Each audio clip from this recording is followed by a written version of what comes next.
Everybody, happy Tuesday. Welcome to Student Loan Justice.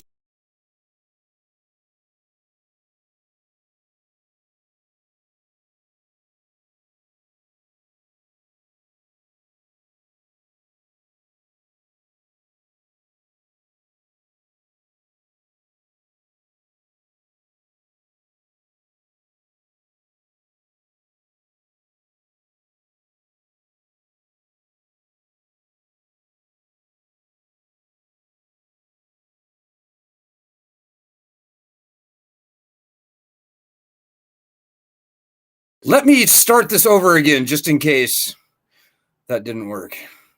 So welcome. My name is Alan College. We are studentloanjustice.org. Happy Tuesday, everybody. I'm going to get right into it tonight. First announcement, thank you hugely to everybody who pitched in for the SLJ van. We finally raised what we needed to raise to go get a new used van to fight for student loan justice. So thanks to everyone who kicked in for that. It took us a couple of months, but it had to be done. And I'm just going to tell you, it's a great weight off of me. We still have to actually go find a van, get a van, equip a van, and stuff like that. So there's still a lot of work to be done, but at least the fundraising part is over. So thanks to everybody who kicked in for that. And we will continue to be struggling pretty mightily on fundraising for a little while here, just as we catch up in fundraising to pay our normal bills. The 2 months that we spent fundraising for the van took a lot. We left a lot of other stuff hanging. So by all means, if you can help there, we still would graciously accept your very modest financial support. But again, thanks everybody who kicked in. It's very good that we have that behind us now, and we'll be on the road very soon. And we're going to be going to very important places like Iowa, like South Carolina, like Texas, like maybe the West. We may do a little stint out west as well. But we'll see where this battle takes us, guys. The battle is definitely heating up right now. One other quick announcement. If you or someone you know live in Nebraska, are being wrecked by student loan debt, and you're willing to be interviewed, let me know. Just PM me. We've got an international media news organization who is looking for people in Nebraska, of all places. So if you can help with that, that would be much, much, much appreciated. So there it is. It is April 18th. I hope everybody's doing well out there in the world. If you have any questions or comments, and if I can see you on Twitter or Facebook, then by all means, throw out your comment, and I will very happily respond to them. So I don't know if the song I was trying to play behind me at the top of this broadcast came through or not, but tonight I want to talk very, very briefly about how terrible the news media is and has been for many years on the student loan issue.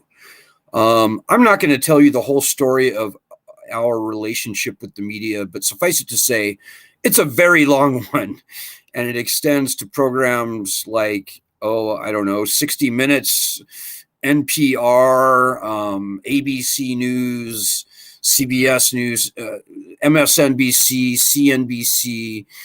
We've all done very important feature-length type stuff on all of those channels. We've done some good, a lot of interviews on Fox News, also Newsmax, pretty much named the news station, and we've been on it at one point or another, sometimes for very weighty and very substantial productions. We kind of cut our teeth on the student loan battle with what ended up being a top story on 60 Minutes in May 2006, which was like 17 years ago now. Oh my goodness. But we've been tailed by New York Times reporters in many places, many cities, from Seattle to New York, and on and on and on and on and on and on and on it goes. Well, I am here to tell you, and I can say with a lot of authority, ladies and gentlemen, that the news media in the United States has changed big time. I mean, big time, since December 2005, when we first got featured in what was a cover story in Fortune magazine, very seminal article by intrepid reporter Bethany McLean. So here's just a tiny bit of his history. So Bethany is the reporter who broke the Enron story, if you remember the Enron story. Well, I wrote to Bethany, this is before I even started student loan justice, and I said, Bethany, and she had just written a piece about Fannie Mae, which is a home mortgage company. And this was in 2005, remember? So that was like way before the subprime home mortgage crisis and stuff like that. Anyways, so I was like, I just emailed her cold. And I said, Bethany, if you think Fannie Mae is bad, you should look at Sallie Mae. Oh my God. And I had at that point started doing a little bit of research into what is going on with the federal student loan program. So a long story short, I pestered and badgered Bethany in a very polite way, obviously, for I think nearly a year. So I think I contacted her around like January or February in 2005. And finally, in December 2005, she picked up all the research that I had been sending her and did a lot of her own research and did a very, very jaw-dropping story about Sallie Mae. Well, that very quickly crescendoed into a top story on 60 Minutes. And the top story on 60 Minutes was a very historically relevant, important piece. It focused on Sallie Mae, but it also pointed directly back to the Department of Education. In fact, the 60 Minutes piece that we were featured on turned out to be the very first big national splash in the spotlight, not only for us, although there was the Fortune thing before that, but for a Harvard professor who taught bankruptcy law at Harvard University. And her name was Elizabeth Warren. So Dr. Warren nailed this interview. She said all the exact right things. And we were glad that they included her in the broadcast. In fact, I think that I suggested that they have her on because she had been doing some writing about student loans at that time. I don't remember exactly, but I think Elizabeth Warren actually kind of owes us for that particular story. But anyways, I don't want to put it on too thick. Suffice it to say, after that, that 60 Minutes news piece spawned several investigations in the Senate. The New York State Attorney General, then Eliot Spitzer, and others undertook some very thorough investigations. And this culminated in what was the largest scandal, and I think still is the largest scandal in the history of higher education in this country. Student aid administrators from financial aid directors from across the country, schools like Columbia University and the University of Southern California, and others were fired. They, quite frankly, probably should have been criminally charged, but okay, they were fired. This also culminated in Ted Kennedy's final piece of higher education legislation called the Student Loan Sunshine Act. So you would have thought that would have been like the victory lap, the victorious moment for the battle for the citizens on student loan justice. Well, here we are, guys, 17 years later. This problem did not get fixed. It has gotten so incalculably worse. And I'll tell you something, ladies and gentlemen, a big reason for this is because of the media. When the financial crisis hit in 2007-ish, 8-ish, there was a huge change in the media landscape. So like once very fearless reporters like Bethany McLean and others, they all but evaporated. And these media, these news corporations and news stations and so forth, they became very afraid. I don't know why, but they did. Like, it was very easy for me to break a story back between 2006 and 2009 or 10. It was not hard. Like, I'd basically just email it, and the very first reporter that I emailed it to would be like, "Oh my goodness, thank you."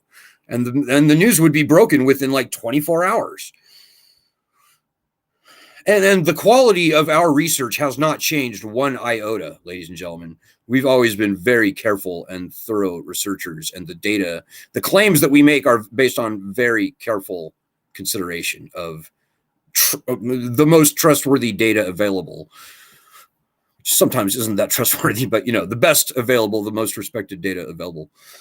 Things have changed, guys.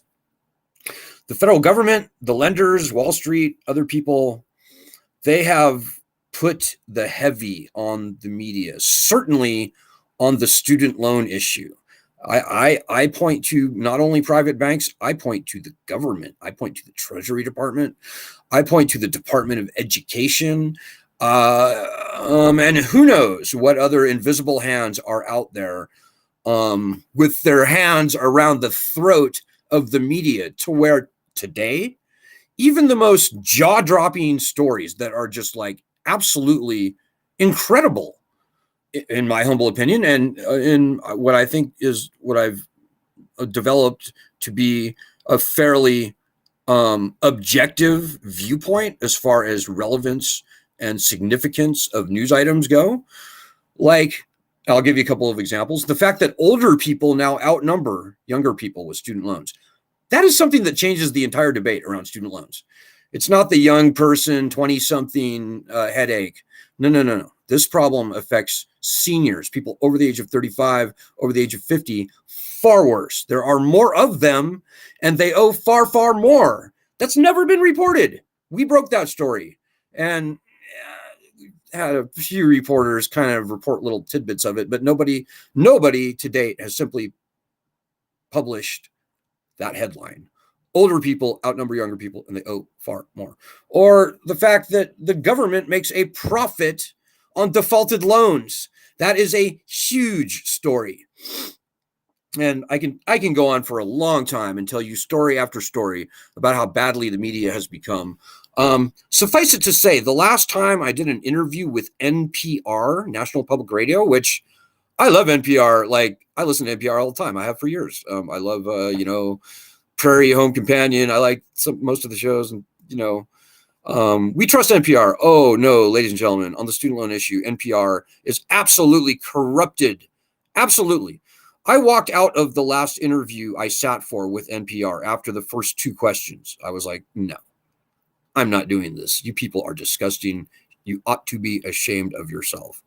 And this is kind of a funny thing. This is an actual sign that we made. And I think I have another picture for you here. NPR is propaganda, ladies and gentlemen. I saw recently that Twitter had labeled them as state-sponsored media.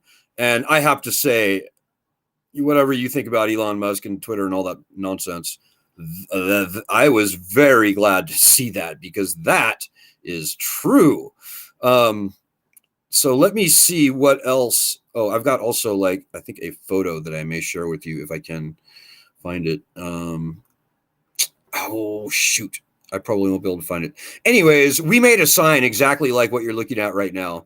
And we protested in front of NPR headquarters with that sign, and like two other signs as well, back in 2016 or 17 or 18, somewhere in there, 2017, more than likely. That's how bad the media has become, ladies and gentlemen. We cannot trust the media. Oh, let me show you one other thing too. This is something I'd been saving. Forbes magazine. Forbes magazine is the most heinously unobjective collection of scoundrels in the student loan universe. None of the people who write about student loans at Forbes aren't hopelessly corrupted and entangled with their own financial self-interest. These people would all be out of their day jobs if student loans were canceled.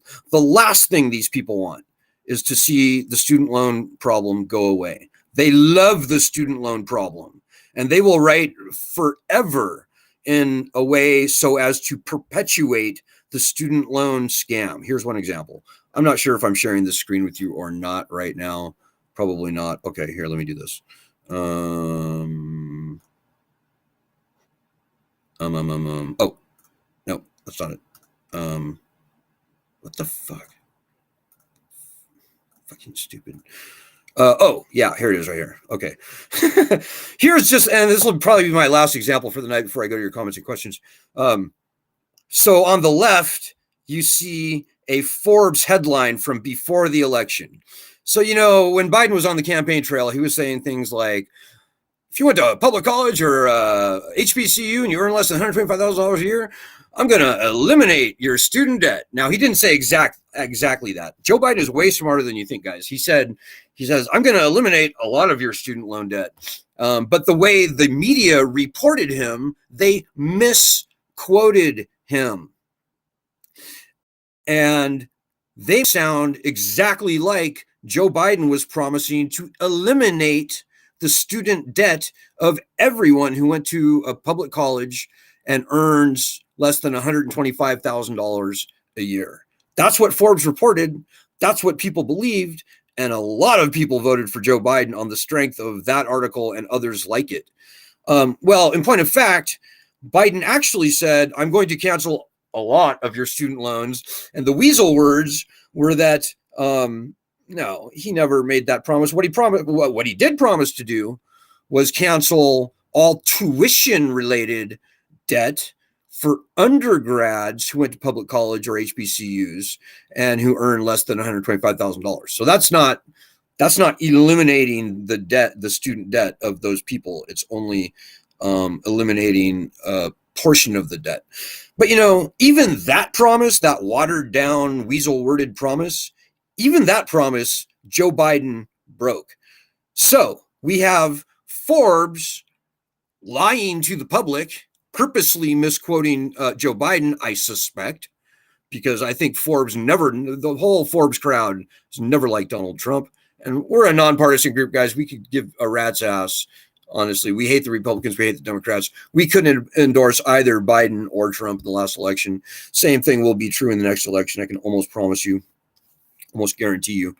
So we have Forbes magazine lying. And then we have Joe Biden actually lying on his own on a watered down promise. And then we see this other headline there. I don't know if my mouse can point to it, but whatever. On the right, you can see after the election, like a full year after the election, all of a sudden, Forbes comes around and starts reporting the opposite headline of what they were reporting before the election. So before the election, Biden affirms, I will eliminate your student loan debt. Biden reaffirmed his commitment to broad student loan forgiveness at a town hall in Miami on Tuesday. And then after the election, oh, no. Biden never promised to cancel your student loans. No. So this is how terrible the media is, ladies and gentlemen. Forbes is disgusting. I haven't looked at Fortune magazine lately. I haven't seen any attempts of any people there to say anything meaningful, except for maybe, I think, one article like 5 years ago. The good reporters have gone away by and large on the student loan issue, guys. Like, of all the active writing reporters right now, I can't even name one that is at all trustworthy, who isn't working for a big shop like CNBC or Business Insider. And I'm talking about like Annie Nova and Eilert Sheffy. And they've done good work in the past. Don't get me wrong. But all of those people have become propagandists for the Department of Education and for the Wall Street interests. And the first thing, the Department of Education, that is the elephant. That is the fat woman who is singing the loudest and the strongest on this issue. Make no mistake. A lot of people like to blame Wall Street for this problem. Yeah, Wall Street sucks. There's no doubt about it, guys. But Wall Street is a much smaller player today than they were 10 years ago or 12 years ago. The Department of Education is the big the big bully on the block nowadays. And, you know, I'm not even going to try to defend the media. I think, having said that, I think most reporters will say, look, you know, I've got bills to pay. You know, I don't want to get fired. I don't want to lose my sources within the Department of Education or within Congress. You know, I don't want to get blacklisted by the power players. So I toe the line and I don't write controversial things unless I check it with my editor, and I guarantee you their editors are more freaked out at the prospect of making the money angry than they are most of the time. And so, but anyway, I will say this: we love whistleblowers. If there's any reporters out there who have been forced to change or kill their stories, I would appreciate hearing from you, and I would be very happy to somehow see to it that your voice is heard, whether anonymously or anonymously. The truth is important, ladies and gentlemen. The truth will solve this student loan problem. And so we respect whistleblowers. We do not respect, in fact, we detest people who want to be a whistleblower but don't have the guts. People like that are poison for the country, and they ought to be ashamed of themselves, quite frankly. Truth is very important, ladies and gentlemen. Okay, so I'm looking for your comments right now. Sorry for the delay in that. Speaking of media, I already told you. Yeah, we've got actually 2 media requests right now.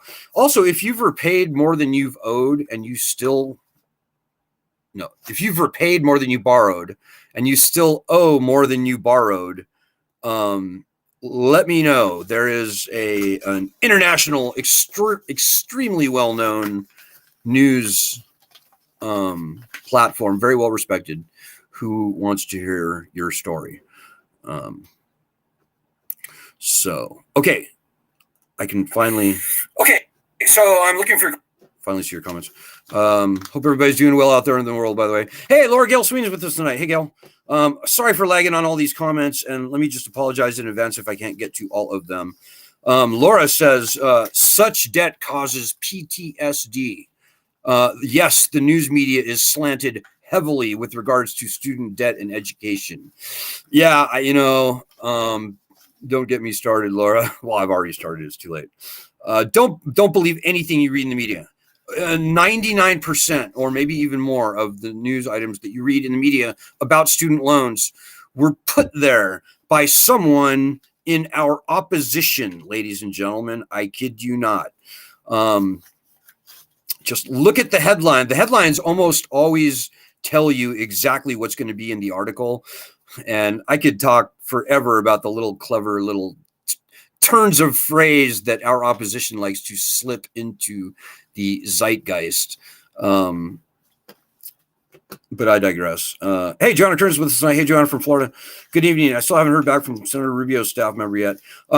We are trying to get into meetings with all Republican senators and House members. If you forget everything I say tonight, remember this. Go to our daily actions. Go to our website, studentloanjustice.org. Look at our daily actions. Right now, we are focusing like a laser beam on getting into meetings with all Republican senators and House reps. So you have one House rep and you have 2 senators. The odds are that at least one of those people is a Republican, and you as a constituent can get us into a meeting with those people. We've met with well over a dozen at this point, but guys, we have around 250 or so that we need to meet with. So we're only not even not even 10% of the way there. We're way less than that.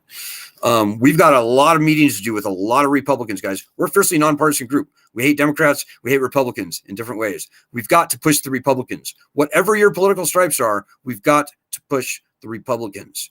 Whether if you hate a particular party or a particular candidate, well, then you need to push them even harder and do it with a little piss and vinegar in your step. We've got to get into meetings with these people. Just a brief, informal phone conversation is totally fine.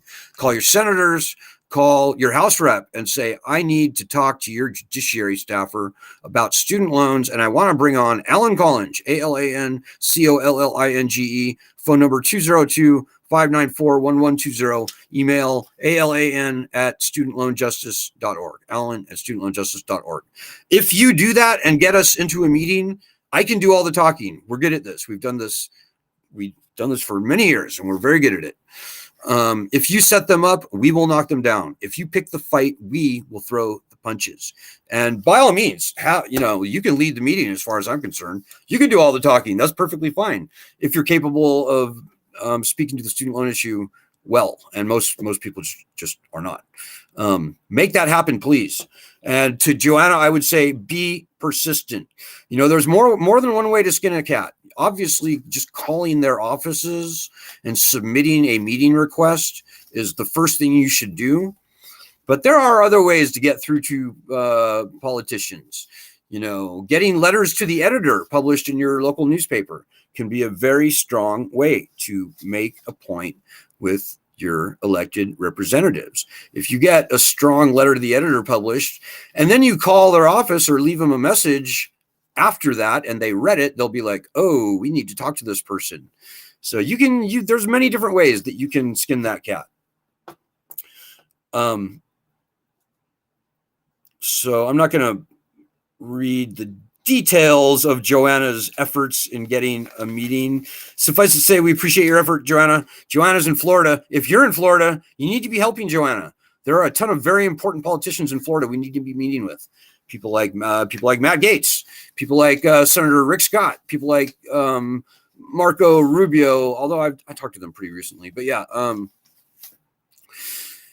many people we need to be talking to in the state of Florida. Florida is an extremely important state. $120 billion in student loan debt, $80 billion is their entire state budget. So in other words, student loan debt in the state of Florida vastly exceeds the entire state budget of the state of Florida. And Governor Ron DeSantis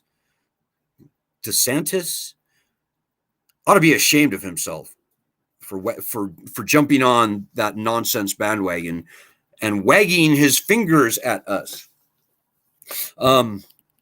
So, okay, guys, I don't think I'm going to be able to get to all your comments tonight. I apologize in advance. But tell everyone about this group, if you would, please. Oh, I'm still screen sharing, aren't I? Okay, that's better. Tell everyone about this group. We are the oldest, the largest, the first, and the only true grassroots group fighting this battle. We've seen the other groups in action, guys, and more than half of them are absolutely and totally full of shit. They don't know how to solve this problem. We do. We've been living and breathing this for 18 years now. This problem gets solved beginning with the return of bankruptcy rights to student loans. Whether you would ever or never file for bankruptcy is not important until and unless we get the constitutionally enshrined leverage of bankruptcy returned to us. And very few people, maybe even no one, will actually have to file until we get that power back on our side, guys. We're going to be begging Joe Biden and the Department of Education or the next president forever to do something real and meaningful. And we'll get what we've already got, this lame, fucking stupid student loan cancellation gimmick. And nothing meaningful will change. So we know the path forward, guys. You're in the right group. Tell everyone you know about this group. We don't have any kind of a budget to speak of, dudes. We don't have marketing money to throw around and advertise on Facebook or Twitter or whatever. All we have are people, you and me, struggling student loan borrowers. I'm a student loan borrower, by the way. In fact, I'm a longtime defaulted student loan borrower, but that's another story. Suffice it to say, I am fighting, and we on this group are fighting only and absolutely for the people. We are not pimping this problem like the other groups are. You know, the other groups, the last thing they want to do is actually solve the student loan problem. They'd be out of a job if we did that. Well, that's what we on this group want. This lending beast needs to be killed and replaced, put out of its misery, thrown on the scrap heap of failed U.S. policy experiment history. So you came to the right group, but this is a working fighting group. We're not going to sit you down and give you some popcorn while you watch us jump around and pretend to fight. No, we need you in the trenches with us, shoulder to shoulder, fighting, getting your knuckles a little muddy, a little bloody. You're not better than us. Trust me, you are not better than us. And we need your help, and you need everyone to help. And if there was another group actually fighting this fight as it needed to be fought, I would be in that group. Or I would throw the banner behind me in the trash, and I would join that group. That group is us, unfortunately or fortunately, ladies and gentlemen. And you cannot unhear that. We are the pioneers. We are the veterans. And this problem will not be solved unless we solve it. And maybe Google this group. This group is way more important than you may think. We started the whole public conversation about canceling student loans by executive order. That lame, feckless gimmick that we saw Biden announce and that is winding its way to the Supreme Court now, that would not have happened but for this group and our petition, change.org/cancel student loans. It was months and months and months before Elizabeth Warren or Chuck Schumer or other people were calling for student loan cancellation by executive order. But for this group, we would have and we will have no decent bankruptcy legislation to fight for. So this group is very important, and it is very important that everybody with student loans knows about this group. And it is very important that everybody understands that none of the talking heads, including me, by the way, nobody that you read about in the papers is going to solve this problem for you. We've got to solve this problem together. This is a battle. And if you're pretending to fight it, you're not fighting it. Quite frankly, in my humble opinion, if you're not with us fighting, number one, for the return of bankruptcy, and then, obviously for student loan cancellation, you're not fighting this battle. And if you're fighting for student loan cancellation without fighting for bankruptcy first, you're retarded. You're doing everything in exactly the backwards way. We will get meaningful, maybe even total student loan cancellation, but only when we get the leverage, the threat of bankruptcy back in our back pocket as it exists for all other borrowers, for all other loans. So spread the word about this group, ladies and gentlemen. I kid you not. It's very important. So that's it for me tonight. I'll be back tomorrow, Wednesday. Oh, maybe one last thing I will say is if you can donate, guys, please do it. As I said, I'm thrilled that we finally have enough to get the van, but we've got a couple of months worth of back bills that we need to deal with. We need to raise like about around $800 in the next 2 weeks, I'm going to say. So please help with that. And if you appreciate this group, and if you want this group to not disappear, please donate if you would. Okay, guys. So I'll see you tomorrow. Good luck. God bless. And Godspeed, everyone.